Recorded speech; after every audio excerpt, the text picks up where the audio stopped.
शुभ उदय बच्चों। हिंदी की कक्षा में एक बार फिर से आप सबका बहुत बहुत स्वागत है। आज हम पढ़ेंगे अध्याय नंबर 16 जिसका नाम है एक बूंद। बच्चों यह एक बूंद एक कविता है, आइए इसे पढ़ते हैं। ज्यों निकल कर बादलों की गोद से थी अभी एक बूंद कुछ आगे बढ़ी, सोचने लगी फिर यही जीने लगी, आह क्यों घर छोड़कर मैं यूं कड़ी। दैव मेरे भाग्य में है क्या बदा, मैं बचूंगी या मिलूंगी धूल में, या जलूंगी गिर अंगारे पर किसी, चू पड़ूंगी या कमल के फूल में।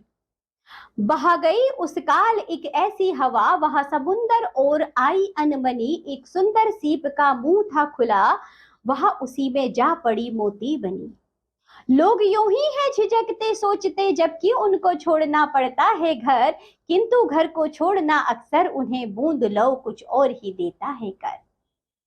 बच्चों इस कविता में बताया गया है एक बूंद, आप जरा ध्यान दीजिए, एक बूंद जो निकल कर बादलों की गोद से। बच्चों बादल में कितना सारा पानी होता है, बादल की गोद से एक बूंद निकली कि अभी वो बादल से निकली ही थी, अभी एक बूंद कुछ आगे बढ़ी ही थी कि सोचने लगी, उसके जी में आया, आ क्यों छोड़कर मैं यूं कड़ी, मतलब मैं अपना घर छोड़कर अपने बादल को छोड़कर क्यों आगे बढ़ी हूँ। दैव मेरे भाग्य में है क्या बता, मैं मचूंगी या मिलूंगी धूल में, या जलूंगी फिर अंगारे पर किसी, चू पड़ूंगी या कमल के फूल में। तो बच्चों वह बूंद जैसे ही आगे बढ़ती है सोचती है मैं क्यों अपना घर छोड़ कर निकली हूँ, पता नहीं है देव है भगवान मेरे भाग्य में क्या लिखा है, मैं बचूंगी भी या नहीं बचूंगी, कहीं ऐसा तो नहीं मैं किसी धूल में मिल जाऊंगी, या हो सकता है किसी अंगारे पर मैं पड़ जाऊंगी और जल जाऊंगी, या ये भी हो सकता है मैं किसी कमल के फूल पर पड़ जाऊंगी। बह गई उस काल एक ऐसी हवा, इतना बच्चों वह बूंद सोच ही रही होती है कि उसी समय एक हवा चलती है, वह समुद्र और आई अनमनी, वह बूंद जो है बच्चों हवा के झोंके से समुद्र की ओर बह जाती है। हवा के साथ एक सुंदर सीप का मुंह था खुला, इतने में क्या होता है बच्चों, एक सुंदर सी सीप का मुंह खुला था, उस सीप में वह बूंद जा गिरती है और उसी में जा पड़ी वह मोती बनी। बच्चों वह बूंद जो सोच रही थी ना जाने क्या क्या होगा, सुंदर से सीप में वह गई और बच्चों सीप का मुंह बंद हो गया। अब बच्चों का जब सीप में गई है तो वह तो मोती बन जाएगी।